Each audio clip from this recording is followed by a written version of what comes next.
shown on occasions that they can concede lots of goals, a couple of nines. Is that something that you will bear in mind in this game? No, 18. We'll score 18. 18-0 we're going to score. This will be the result. What a question. Listen, score 9 when they play 88 minutes, 10 against 11. So, do you think this is a joke? This game is going to score 9 goals tomorrow or 18 goals? Come on, be serious. So, we're going to try to win the game. It will be incredible success for us. Win the game, that's all.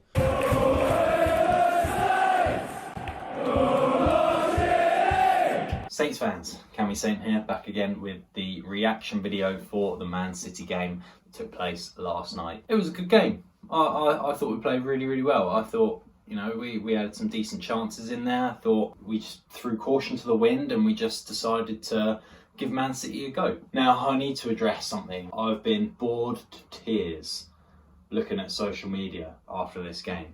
So bored to tears. So many people slamming Ralph for his defensive tactics, slamming the players for giving up, saying Ralph should go.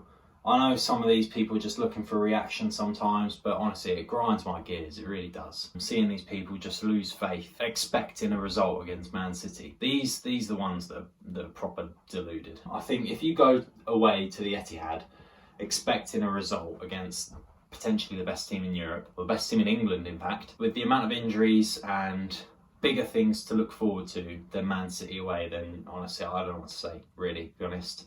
I think you've got your priorities messed up. You look at the weekend's game against Brighton and you've got to think Man City is just a throwaway game. Doesn't matter, this result doesn't matter. We need to get the points against the teams below and around us, and that's what matters most. So yeah, I'm fed up of seeing people complaining, saying that Ralph needs to go because that performance was not acceptable. I feel like that performance was completely acceptable. If we were to lose 5-0, sure, all right, maybe we should have tried a bit harder. But 5-2, putting in a fight, Che Adams scoring goal after goal. Sure, one was offside, but it was an excellent finish. You can't disagree with that. Teller looked great when he came on. Diallo looked great. You look at the players we had on the bench. We had Mini on the bench. We had Diallo that didn't start. We had Nathan Teller, who's one of our bright sparks as well. We had Forster on the bench. You had Kyle Walker-Peters. You think you start with that team that won at Sheffield, and you know you might get something from this game, but that wasn't the plan. It was never the plan. If you listen to the press conference, Ralph says that he's going to rest players to this trip to Manchester because Brighton is the bigger game, and he's right. Brighton is the big game, and then we've got a quarter-final of the FA Cup. You need to think that the best team in England midweek, Wednesday night, is not a fixture you're looking to get something from. It'd be great if we got a point. Sure, it'd be great if we won, but that's not the priority, is it? But anyway, that's the rant out of the way. Don't really expect another one because this game, I thought we played really well. We really fought to our heart's content. Even at 4-1 down, we were still attacking and getting goals, which is great. Man City, obviously, quality all over the pitch. Edison, fantastic goalkeeper, giving a bit of argy-bargy to Redmond towards the end. Didn't agree with that, but we'll get onto that as the game moves on. Overall, Man City just quality all over the field. They really do. They're an impeccable team. Yeah, they deserve to be where they are. They just do, you know. But anyway, let's start from the first minute. So obviously they go through and they score this goal that was unsavable. It bounces off the bar like 15 times and goes in. You're not saving that. Fair play to McCarthy for making the initial stop. Maybe should have held on to it, but I feel like McCarthy pulled out a few good saves in this game. I think he really did. You know, the ball goes in and then immediately we get a reply. Vestergaard goes down in the box after a header hits the bar. You get a penalty. James Ward-Prowse converts. To go 1-1 against Man City, that would have been nice going into half-time, but unfortunately we had some defensive mistakes and we gave the ball away and obviously gave them a chance. And, you know, if you're really looking to do some damage to Man City in their title race, you stay switched on for the entire game and you don't switch off and you don't make those mistakes. You play the easy ball, you hoof it to the other end. But we allowed Man City to get into a rhythm. We got punished for it, and that's fair enough. Going 3-1 down at half-time isn't too bad. Teams have been in worse positions, but after half-time, you know, you go 4-1 down and then immediately reply with 4-2, and then you go 5-2 down and then you get one back again, but it's offside. And it was a game of two halves, really. And I know that's a very cliche thing to say, but you look at Saints in the first half, counter-attacking when we could, getting the chances in. Redmond had a good shot on goal. First 10 minutes we fought really well, then we dropped off a little bit, allowed City to get into a rhythm. They scored 3 goals. In the second half we came out guns a-blazing. Didnt comes off injured, which is a big worry because he was starting to get into a rhythm as well. But Nathan Tella came on, and what a spark he looks like. He reinvigorated our attack. He looked great. You think we start with him, something different happens. Without him, we don't win at Sheffield 2-0. And then obviously the subs are made a bit early on. Ralph trying to rest some players, which is great. And so you had Diallo come on for Jack Stevens. I think we need to talk about Jack Stevens in midfield. I feel like he did an all right job. I mean, he's not a natural midfielder.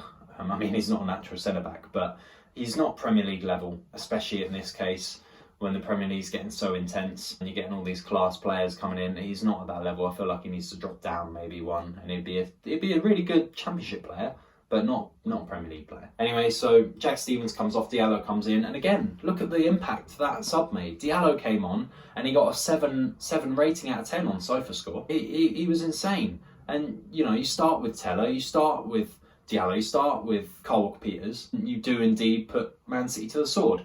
And Guardiola said himself that we did put him to the sword. Some teams go to Man City away and just roll over and let them take the win because they know they're not going to get anything. And we knew we weren't going to get anything, hence we put out the lineup.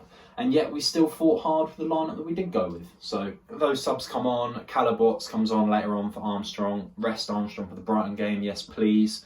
Get Teller a bit more experience, yes please. Get Diallo a bit more warmed up for the Brighton game, yes please. And then there was the chance, I think it might have been in the second half, Phil Foden's running in on goal, McCarthy slide tackles him. But like I said, McCarthy made some fantastic saves. He did. He stopped it from being 7, maybe 8-2. Unfortunately, we don't have that spearhead in Danny Ings to finish off some of the chances. Even Walcott might have had a go on some of them.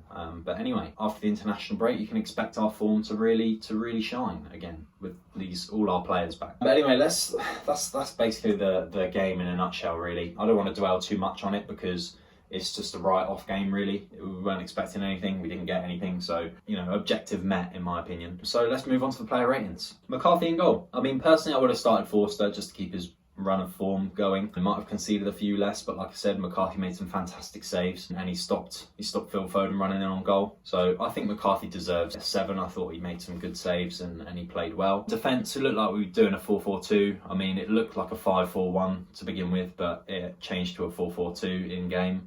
So I'll do that. So at left back, you had Mohamed Salisu, who again had a fantastic game. He's wasted at left back. He needs to be centre back, potentially with Yannick Vestergaard. That's going to be the pairing going forward. Salisu had a good game, so I'll give him a 7 as well. Vestergaard, his vision for his passing, I said it last week, his passing is impeccable. He's just a completely different player to when he first came to us. I'm just looking forward to seeing how he develops really going into the next season and the season after that, hopefully. He had a good game, I'll give him a 7. Bednarak, a few defensive laps, I think he gave away maybe the second or the third goal. I'm just starting to lose confidence in Bednarak a little bit. I like him. I like that he's the most expensive Polish player to come to the Premier League. I feel like he could have done better, potentially maybe drop him for the Brighton fixture. What more can you do against City? I think Bednarak deserves a 6. And then Ryan Bertrand at right back. He's not a right back. You can see him getting turned onto his uncomfortable side every single time. I'll give him a 6. I thought he could have done better at left back, to be honest. Moving on to midfield. So on the left hand side of midfield we had Musa Geneps. Musa had an alright game until he was injured. I feel like he's still lacking that final product as most of our wingers do, so I think I'm going to give Genepo a 6. Jack Stevens is not a natural midfielder. I said at the beginning of the video, I think he needs to drop down potentially a level. Stevens, a 6. He was playing out of position. If he was playing defence and played like that again, maybe a 5, but he's put into a area where he doesn't know, so 6 is fair. James Ward-Prowse again converted a good penalty, good corners, good free kicks. Unfortunate to have 2 goal scoring free kicks and miss them both. That one nearly went in but was saved by Edison. But yeah, I think James Ward-Prowse deserves an 8. I thought he played well. And then on the right we had Stewie Armstrong, so underrated, absolute class. I feel like there was a moment in the first half where Che was running through the 2 centre-halves and he could have threaded it through to Che Adams for a goal. Instead, he hung on to it. I feel like maybe Stewie's a bit of a bull hog sometimes. or maybe he just runs with the ball at his feet looking down and doesn't look up for the pass. But there were moments where he could have passed it and didn't, and that really frustrated me. But it doesn't impact my overall opinion on Stewie. I think he's a class player and we're lucky to have him, so Stewie deserves a 7. He played well. Up front, Che Adams, 2 fantastic finishes. Of course, one was offside, but again, it just shows that the striker within him is really coming out to play, which is great. So I'm going to give Che Adams an 8. Nathan Redmond, again, just no final product, kind of like Gineppo. Didn't really see much from him. He had a chance that nearly went in. It was scraped by Edison, but I feel like Nathan's improving a little bit. With every game that he gets, he's definitely going to improve. That's how football works. Deserves a 6. He did a little bit more, but more or less the same than Gineppo. The subs, Nathan Teller, again, like I said, reinvigorated our attack as soon as he came on. Looked class. He's going to be class when he grows up, so looking forward to seeing how his career develops. So I think I'll give him a 7 as soon as he came on. Diallo, again, just that midfield. You start with Diallo, it's a completely different game. He was quality. He really showed his energy and his desire to get back into that first team. And yeah, fair play to him. I give him a 7 as well. Caleb Watts came on. I think Caleb needs a bit more experience. Didn't really see much of him. Give him a 6. So there we have it, Saints fans. Those have been the player ratings. Let's move on to a conclusion. So like I said, I just want to wrap up the fact that I feel like City away is a fixture you go and you think we'd be lucky to get something here. And you just got to look at the fight that we put in. 5-2, we scored 2 goals. We scored 3 goals if you count the offside one. 5-3. You don't make the defensive mistakes. You win 3-2.